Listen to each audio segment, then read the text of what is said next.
angels we have heard on high, sweetly singing o'er the plains and the mountains in reply, echoing their joyous strains. Ooh,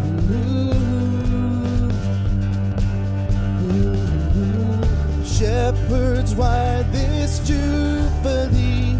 Why your joyous strains prolong? What the gladsome tidings be, which inspire your heavenly song?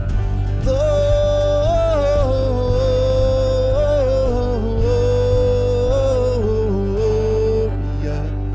in excelsis Deo.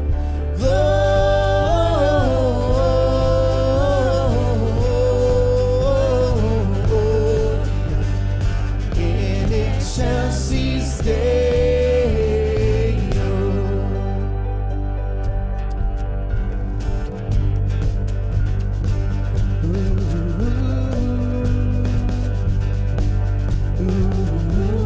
See him in the manger laid, whom the choirs of angels praise.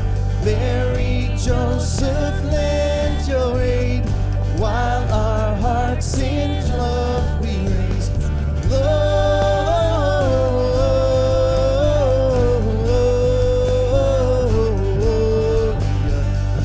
in excelsis Deo.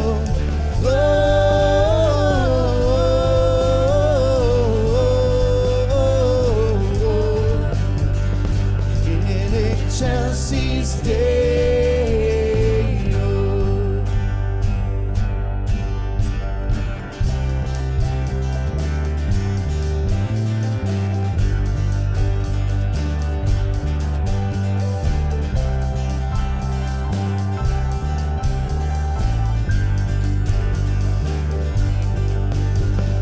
Come adore on bended knee, Christ the Lord, the newborn King. Come adore on bended knee, Christ the Lord, the newborn King. Come adore on bended knee, Christ the Lord, the newborn King. Come adore on bended knee, Christ the Lord, the newborn King. Come adore on bended knee, Christ the Lord, the newborn King. Come adore on bended knee, Christ the Lord, the newborn King.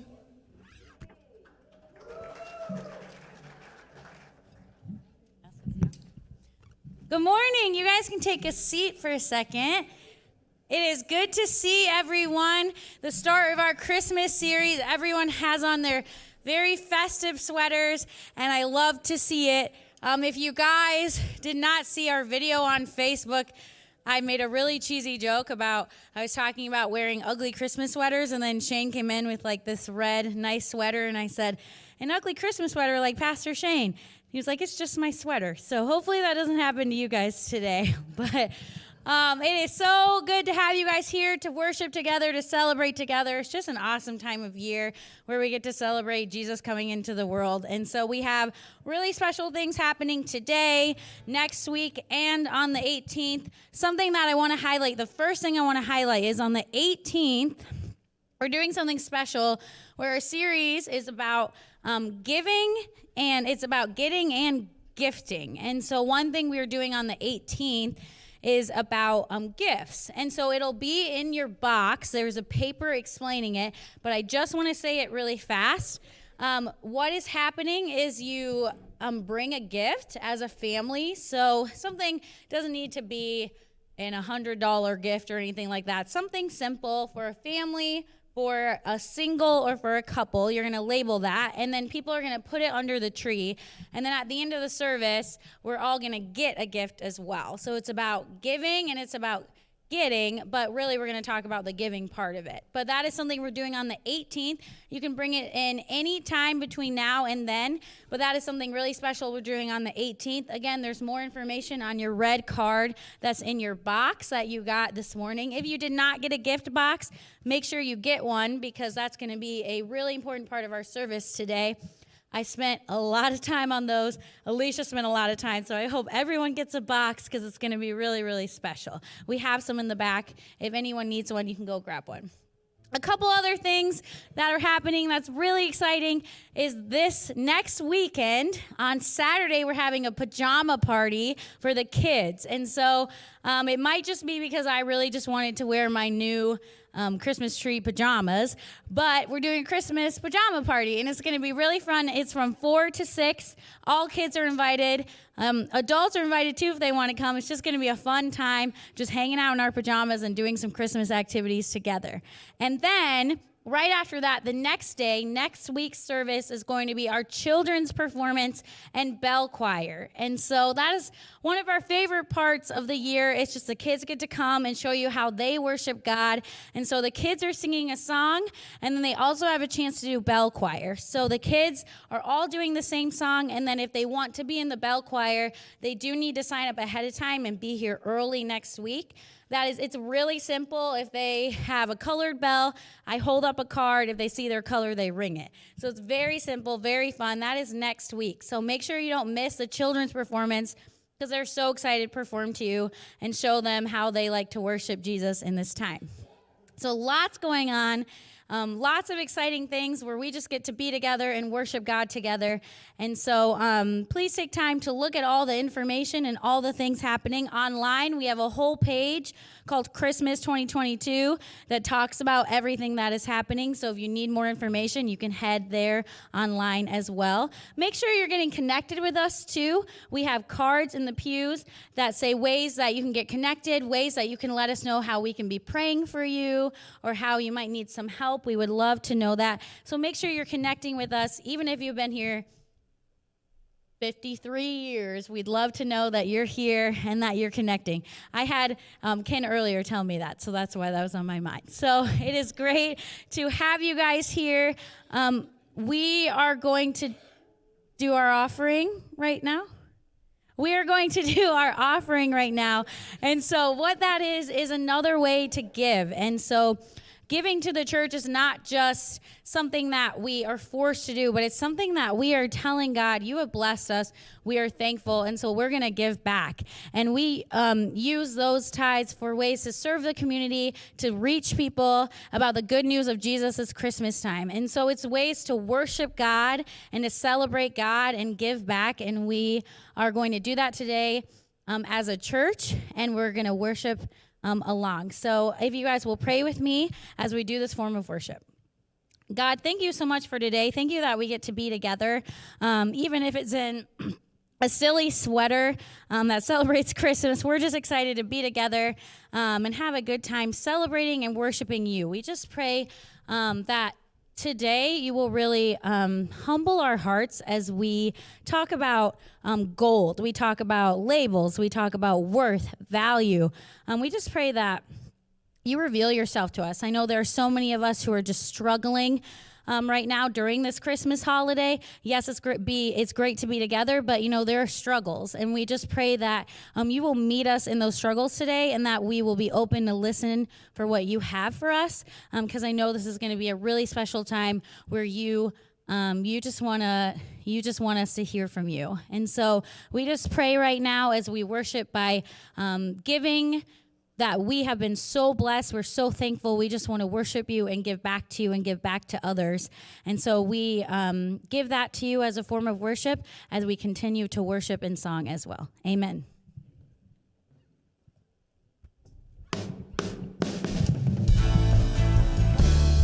You can rise to worship with us.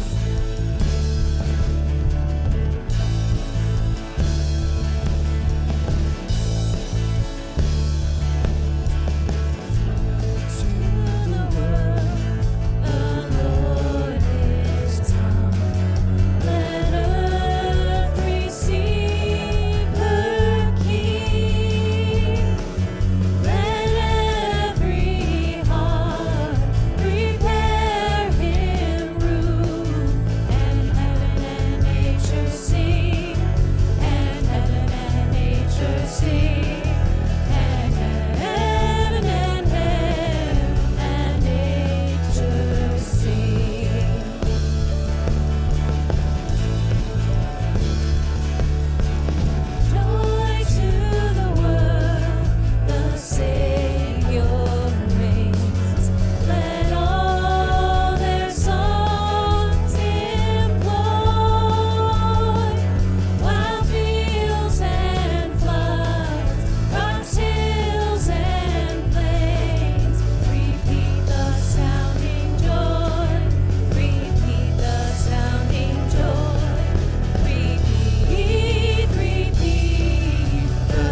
lets me go. He rules the world with truth and grace, and makes the nations prove the glories of his righteousness, and wonders of his love, and wonders of his love, and wonders of his love. Joy, unspeakable joy, overflowing well, no tongue can tell. Joy, unspeakable joy, it rises in my soul, never lets me go.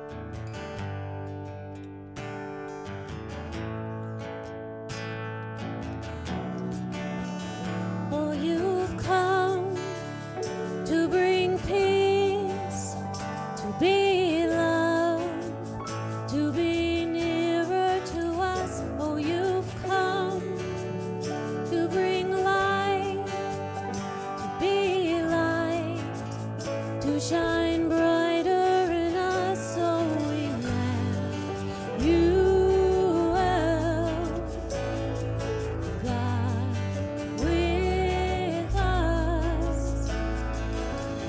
Our deliverer, you are Savior. In your presence we find our strength. Over everything, our redemption, God, with us. You are God with us.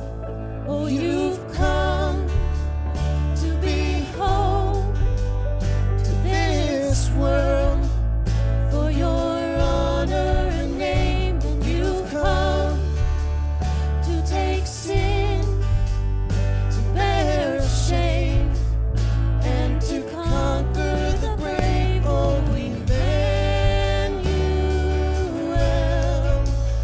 Oh, God with us. Our deliverer, you are Savior. In your presence we find our strength. Over everything, our redemption, God with us. You are God with us. Oh.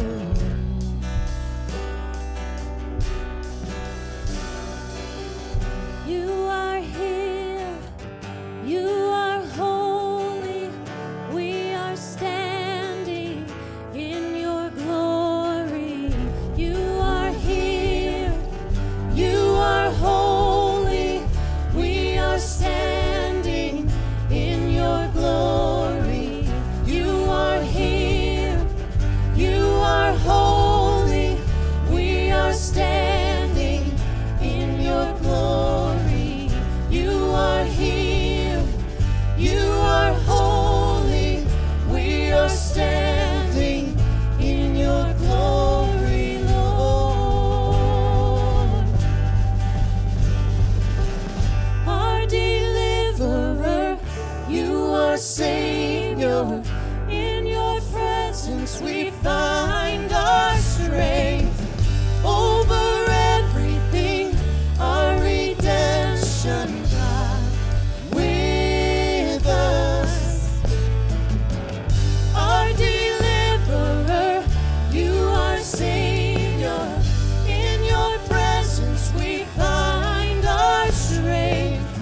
Over everything, our redemption.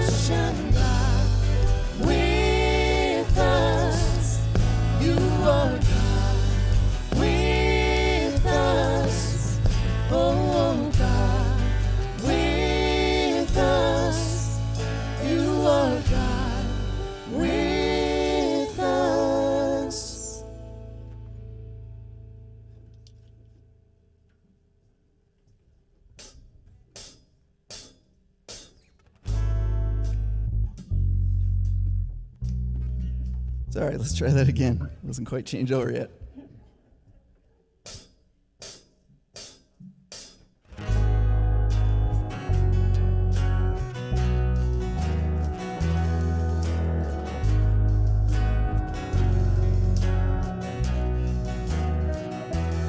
You unravel me with a melody. You surround me with a song of deliverance from my enemies till all my fears are gone. I'm no longer a slave to fear. I am a child of God. I'm no longer a slave to fear. I am a child of God.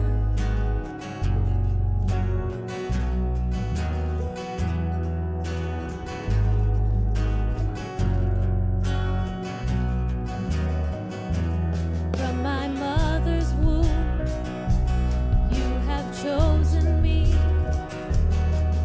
Love has called my name. I've been born again into your family.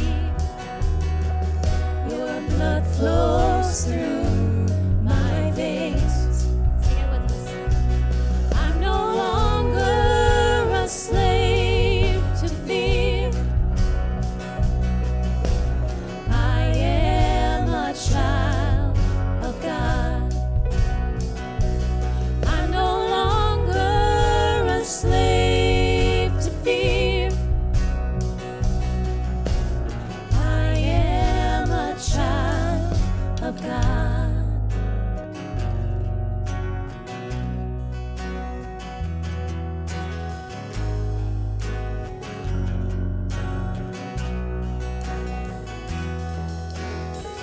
You split the sea so I could walk right through it. My fears were drowned in perfect love. You rescued me so I could stand and sing. I am a child of God. You split the sea so I could walk right through it. My fears were drowned in perfect love. You rescued me so I could stand and sing. I am a child of God. I am a child of God. I am a child of God. You can be seated.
Well, Merry Christmas to you. Thank you for joining us here at Davison Free Methodist Church for our Christmas season. I love your sweaters. I won't call them ugly. They look amazing. Thank you. And even the people that said, listen, I don't wear sweaters. I get you.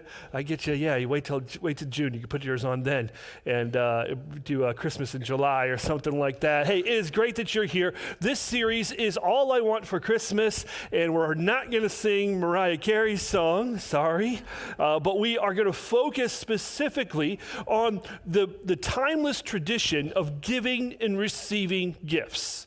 This is a hallmark part of Christmas. And if you experience any kind of Christmas joy, it's centered around this idea of giving and receiving gifts. Now, as Jesus followers, we believe this truth, that it's always better to give than receive, but as humans, we also like to receive. And so this season, we're going to celebrate the fact, and we're going to be focused on gift giving throughout. Now, every one of you got a gift on the way in, right? If you didn't get a gift, raise your hand, and you get two. Look at that. Look how generous we are today. So we'll be using those gifts shortly. And next week, we're going to do something fun here in the service with the theme of a white elephant gift. There won't be an elephant in here because of budget cuts. But we will celebrate that next. And then the final week, as Pastor Emma shared during the announcements, we are super excited about our giving experience, the best gift exchange ever. And I was talking to an older member of our church, and she said when she went to a small country church as she was growing up to it, they would on Sunday before Christmas, they would bring a gift, and then everyone would leave with a gift. Anyone else have that experience on Christmas in your old country church? Well, we're going to do that. We're going to do that. You guys are going to bring a gift, and then on the 18th, you or your family is going to receive a gift, and it's going to be amazing. We got some instructions for you, so don't freak out. Some of you are like, I didn't bring a gift already. What am I going to do? Hey, that's still got 2 weeks for it, but we're going to enjoy that. But I want to talk to you about this principle of gift giving. Now, just to kind of set the tone today, I have my daughter Rebecca's Christmas list. Let me read it for you. Becca's Christmas list. Top of the thing says hoverboard, like serious Back to the Future vibes, right? Robux, Legos, friends to play with on Roblox. So if you play Roblox, give me your idea. My daughter wants friends for Christmas. Shows how alone we are in our house, I guess. She wants frog clothing. You'll have to ask her specifically what that is. And then I love this one, cardboard for crafts. Cardboard. My daughter wants cardboard for Christmas. I'm glad we participate in the brown Santa called Amazon, and we've got lots of cardboard, so I've got an in when it comes to that. What did you want for Christmas? What was that big gift, that big list that you had when you were young? It seems like when we were young, we were really defined with what we want. Mary and I often talk about this. The older we get, the more we don't know what we want. Right? We have so much. Why would we want anything? I want to talk to you specifically about what it means to want. But before we do that, I want to talk to you about this idea about giving gifts. And it's going to bring a thread through our next 3 weeks.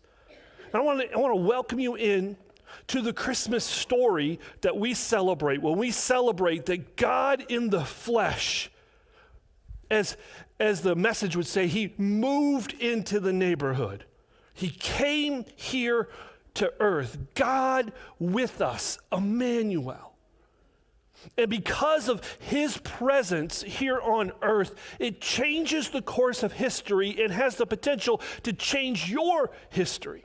And one of the key components that we celebrate when it comes to the story of little baby Jesus born in a manger is the idea that we celebrate actually a couple years later in the timeline, but the Magi come and bring gifts to Jesus. This is what it says. This is Matthew chapter 2. We have those verses. Let's put those on the screen. After Jesus was born in Bethlehem in Judea during the time of King Herod, Magi from the east came to Jerusalem and asked, "Where is the one who has been born King of the Jews?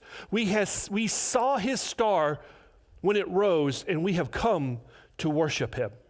Skipping down, it says this, the next verse is, when they saw the star, they were overjoyed.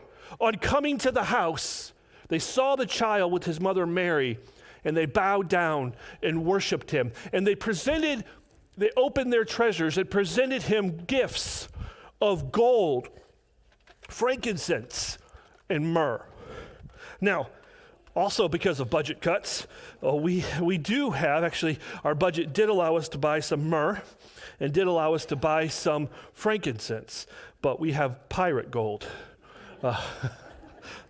That's as much as we could afford. But these are the gifts that were presented to Jesus as a child. Now you might say, yeah, we know this, and yeah, we can sing this song, and yeah, we know that these are there, but each one of these have a certain meaning, and we're going to let these kind of be our guide through the next 3 weeks as we talk specifically about what the gifts are. And here's another idea for you to think about. In my house, as I read my gift list from my daughter, we also represent the fact that at our house, from mom and dad, our kids only get 3 gifts. And we've done this for the past few years, and it's really celebrated them, where every year we give them a gold gift, a frankincense gift, and a myrrh gift. I mean, they're pastor kids, all right? So of course they're going to do that, right? A gold gift is what they want. A frankincense gift helps them in their connection with God, and a myrrh gift is something for their body. This is what we've done for years. Our kids know this. But I want to talk specifically about what they want. Have you ever asked yourself that question? What do you want? Now, I want to drill down on this because our series is all we want for Christmas. But I want to ask you specifically, if you've ever really thought about this, what do you want? Immediately, the first thing that might pop in your brain is something specific. Hey, I want a new car. I want a new house. I want a new job. Or maybe I want a new relationship. I want a new connection. I want something tangible. But if you think a little more, and again, the older we get, this gets a little harder to identify what the answer is to this. But this, honestly, is a really tricky question. This is difficult to really wrap our heads around. And some things that we want are good things. Some things that we want are bad things. Sometimes the wanting and the longing for something can be bad in itself, even though the actual thing that we're longing for isn't bad. This is a really tricky question if you kind of think about it. And I want to spend some time talking specifically about why this is so tricky. And maybe as we understand a little bit about answering this question, what do we want, we realize that underneath the layer, the opening layer of this question, the answer to this question, really could be a dark, disturbing place. Let me ask you another question. A lot of times we don't necessarily answer the question by saying something specific, like, hey, I want a new car, or a new house, or a new life, or a new wife. But we might answer it this way. We want our own way. You want your own way.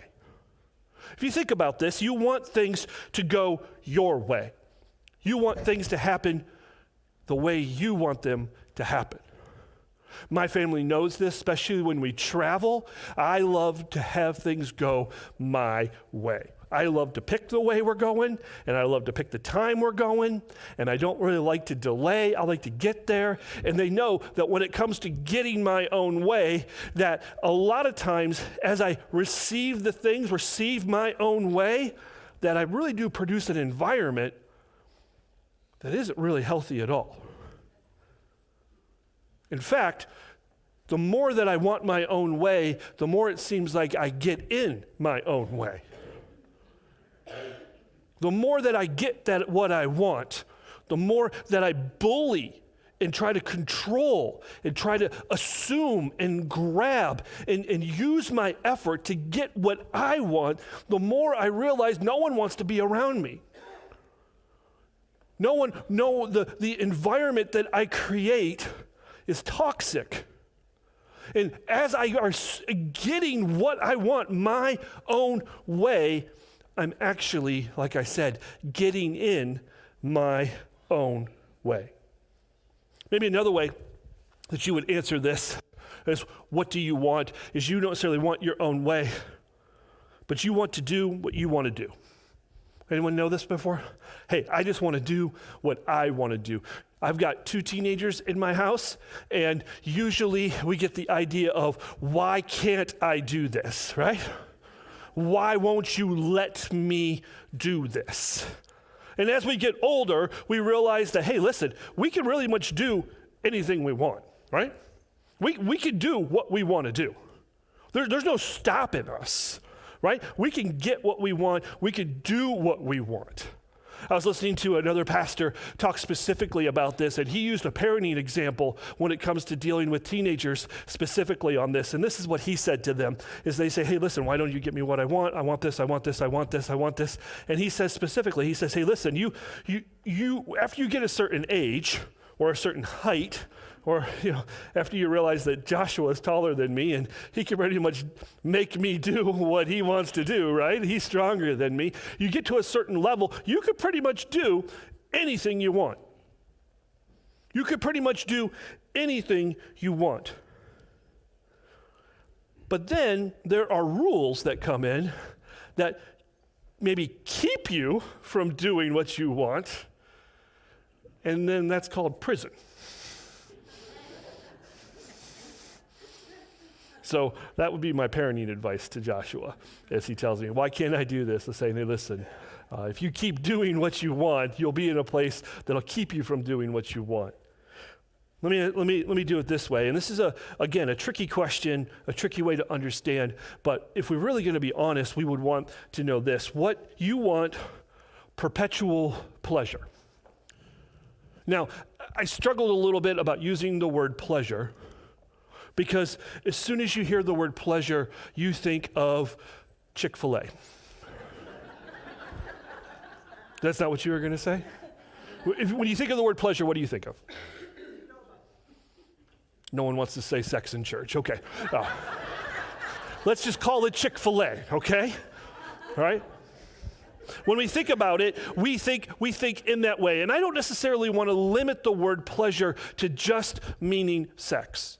Because if we really desire that we just want things that are going to make our life better, going to make us feel good, we're only going to surround our life with things that are going to make us happy, that are going to please us. Does that really sound like a positive experience? Who here has ever chased pleasure, and when you received it, you said, yeah, I'm good, I don't need to go back to that again? Isn't pleasure something that opens you up to more? Isn't it a little addicting that once you receive it, you want more and more and more, and no matter how deep a craving, no matter how much you get to fill that craving, you really can't have it? Doesn't every addiction start this way? Even when the thing that you receive is good, but you become addicted to shopping, alcohol, sex, relationships, money, control, or whatever it might be. It starts with this idea of wanting to be pleased, wanting to receive goodness, but then actually you receive it, all you end up wanting is more and more and more. And I love this old phrase of familiarity breeds contempt. Did you ever hear that before? The more you get of something, the more you don't like it. And that's kind of what it is when we seek pleasure. The more we get, the more we find out that we're not satisfied. The last thing I would say, and this is definitely true in my life, is if I'm answering the question, what do I want? I want it now. I want it now. I want it right now. I love this story. I saw it portrayed in a Christmas movie this week where this, it was a Hallmark movie because that's all my wife watches. And it's the TV there and I just kind of watch it and watch football on my phone while she's watching Hallmark. But as she's watching this movie, I look up and it's got this really, really buff dude, that can't act at all but looks amazing, right? And this girl who's a workaholic and has left her job and she's gone back home and she's got it's every Hallmark movie. Just go watch one. It's the same thing, every movie. So anyway, as they're there, they have a dog, right? And as they have this dog, they're out walking in the winter and a deer runs by, right? And as a deer runs by, the dog chases and they call the dog back, right? And it doesn't listen to the buff dude, but it listens to the hot girl and it's the Hallmark trope, right? So finally it comes back and they ask them this question. This is what stuck out to me. What are you going to do? They're talking to the dog. What are you going to do if you actually catch the deer? The little poodle dog. What are you going to do if you actually catch the deer? Think about this. You want something and you want it now. What are you actually going to do if you actually get it? If you actually receive it, would it bring you the joy that you really want, or will it be too hard to handle? Now, the good thing about these ideas of understanding what we want is understanding this idea. And this is so key as we go forward and we talk about the gifts that we want and the things that we want to receive from God, receive from one another, receive from life, accomplish in life.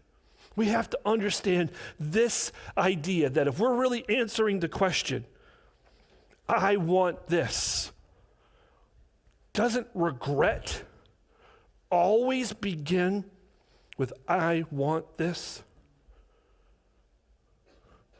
Maybe, and this is why this is a tricky question, maybe there's a better way to answer this. Maybe there's another way to wrap our heads around this, and this is what I want to introduce to you. Now, in order to do that, I'm going to need some help.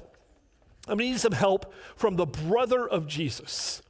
The brother of Jesus was a guy by the name of James. He became a pastor and a church leader. And as he was writing, encouraging his church, he said these words. And I just want to read them for you because I think this kind of brings it. What causes fights and quarrels among you? Who's ever used the word quarrel in the past week?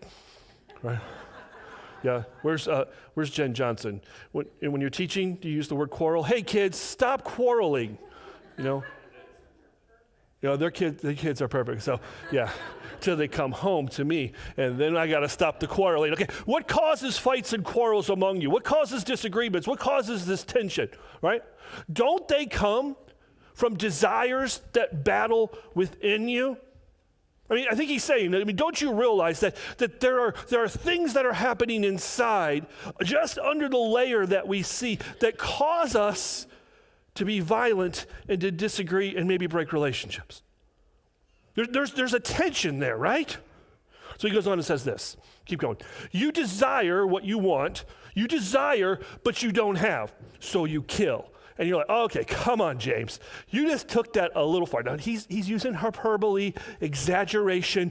It's not like anyone said, hey, listen, I'm going to go out on Black Friday, and I really, really want this, and if I don't get it, I'm going to trample people and kill them, right? No one's ever going to do that until they do that, right? Doesn't everyone who actually murders someone start with this idea of, I want something? So even though he is using hyperbole, he's drilling down on this point that you desire, but you don't get it, and you react violently. You covet. He takes it to another level. You desire, you plan, you scheme, you work out in your life to get what you want. I want this relationship. I want this pleasure. I want this thing in my life. I want this so bad. And you begin to plan out, to scheme in your life to get what you want. But you can't get what you want. So you quarrel and fight. He goes on and says this. You don't ask God. When you ask, let's go back to that. You desire, but you do not have, so you kill. You do not have, keep going, you were right. Next verse, sorry. You do not have because you do not ask God. Now, immediately, your answer to this question is, hold on. Yes, I do. Or maybe you say, there's a reason why I don't ask God. It was just like when I was a kid and I asked my parents, I knew what they were going to say. If I really went to God and say, hey, listen, I want this thing in my life, I desire this, I know what God's going to say. He's going to say no. He's going to say, no way. So I don't ask him. Or you might say, I ask, but God doesn't respond. I ask all the time, and he doesn't say a word. So this is really key. This is how James takes this thought to the next level. This is what he says. Go to verse 3. When you ask, you do not receive. And then actually in the NIV that we're quoting here, it says, because you ask with wrong motives. But the Greek is really hard to translate, and it really doesn't mean wrong motives. It kind of means wrong motives, but the better translation, it's not very good English, but it says this, you ask, when you ask, you do not receive because you ask badly. You ask wrongly, that you might spend what you get on your pleasures. In other words, you are coming at this from the wrong way. What you really want is driven by two different things that lie underneath the surface that you can't really unpack in the moment as you desire what you want. What you are wanting is even driven by your selfish nature that's always going to end up with sin and then death. Always going to see something's going to die as you trace down your selfish desires.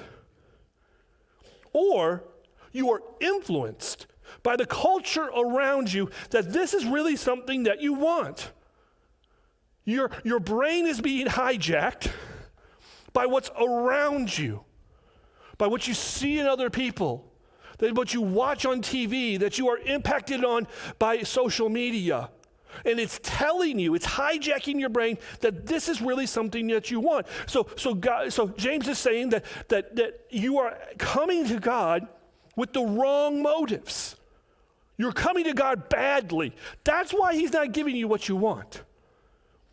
You would say, okay, how do I fix that? How do I fix that? Here's what I would say. It's not about asking, what do you want? But instead, what do you value? This is important. And this doesn't just deserve to be answered in the moment right here, right now. This doesn't get the idea of, oh yeah, I know what I value. Check it off the list, bang, bang, bang. You're really going to have to think this through. If you're really going to conquer the idea and not approach God with this idea of, I want this, and coming at it with wrong motives, and actually getting a point that God might actually give you something that you want, then you got to reevaluate what you value. It's not about wanting something, it's about valuing something. And so as you are valuing, as you kind of assess what's important in your life and desiring that, then God might actually give it to you. Here's an idea that some of you don't realize is true. That God doesn't want something from you, he wants something for you. God's not sitting here like the little baby manger waiting for you to bring him good gifts. God's got something for you. And the way you receive that positive thing in your life can only happen if you identify what's valuable in your life and let God help you determine what's valuable in your life so that you can ask the right question, this is what I want. And then God will give it to you. God will grant it to you. So, here's what we're going to do. We're going to spend the next 10, 15 minutes in prayer, in reflection, in contemplation, in worship. Now, I've got you each a guide, and that's what's in these gifts. And they're going to let you spend the time. Now, this is totally independently controlled. You guys get to determine how long you spend and what works. I can't control you, and let me tell you, that's really hard for a control freak. One, this is a lot louder than I anticipated it to be. Thanks for the tissue paper that's inside here. So here's what's going to happen. As you open up your gift, there are 6 items inside this particular gift box. Everyone has the same 6 items. And as you walk through this experience, I'm going to let you go in just a moment. This is supposed to be a reflection time. This is supposed to be prayer time. It's supposed to be between you and God. And you are going to be kind of ushered into a self-controlled worship experience, self-governed, okay? There are, inside this, you'll find a small gold coin. And as you bring that gold coin, you're going to think through what's valuable in your life, or maybe something that isn't valuable that you want to yield to Jesus. And you're going to bring it up here, and you're going to place it in the manger. Now, there are signs that say all this. They'll rotate up here on the screen above you, and then there's a sign here, up here, when you bring your gold coin if you forget, right? Some of you need the instructions. They're all up here, okay? Take your time. Bring the gold coin up. Label something in your heart that you want to give up to Jesus, that you want to hand over something valuable in your life, maybe your finances, maybe your relationships, maybe that thing you've been longing for, and then hand it over and use that as a symbol as you let go of that thing and give it to God. All right? Over here, on the far side, we have these light strands. And someone took all our light bulbs off, our Christmas lights. It's the elf from the shelf, right? No, each one of you have a bulb. And as you walk over here, I want you to take your bulb and I want you to put it and screw it into the light strand. And as you do that, I want you to think through, maybe think of someone that needs to have the light of Jesus shine in your life, and let that bulb represent them. And as you have the visual of that light coming on, maybe you pray, think about an opportunity over the Christmas season that you could be God's light to them. Right? In the back, we have these name tags, and you should have a name tag in every one of these. Chances are there's something in your life that you've been labeled or called, something that's not too nice. Maybe some of you don't even want to write the vulgar word on there, and you just need to kind of use those little, like, comic book other symbols, right? Or maybe it's something like failure, fired, divorce, dropout, loser, stupid, whatever it might be. You write that on there, and then you put it up on that name tag, and you let that go. Because God doesn't see you that way. And when we're talking about value, what's important to us, sometimes we need to receive the fact that we are valuable. That God doesn't see us the way we see ourselves. The last one for you to work through is up here. And these are our ornaments. And what I want you to do with this is to bring your ornament up here, and we've got markers there, we got markers at the name tags too. And we'll bring it up here, and then I want you to write whatever your biggest want is for Christmas. Whatever it is. Maybe it's something, I need this help in my life. Maybe I need help with my finances. I need God's help in a relationship. I need help forgiving someone. I need help moving on from the past. I need help with whatever it might be. And then I want you to hand that over and put that up on the tree. And then as you put it on the tree, I want you to take someone else's off the tree. And then I want you to pray for the one you take off throughout the Christmas season. You might say, Shane, I don't know who that person is. That's okay. God does. And you can pray for them. There are two other things in the box. One is a little gift tag with instructions to our gift giving experience on the 18th. So you have that. The other thing is in there is a piece of chocolate because you're awesome and sweet. So we wanted to communicate that to you too. The goal of the next time is I'm not going to close our service, okay? I'm going to release you in just a moment. We're going to put some music on, and you're free to go and experience the rest of the time here. The goal is to walk through each one of these experiences and let God redefine the values that you have in your life. Okay? Why don't you stand with me and let's pray.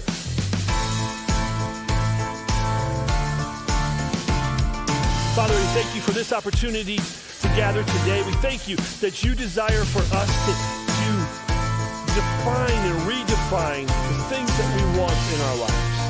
What we want for Christmas may be a little difficult to understand. And it may be difficult because we're approaching it the wrong way.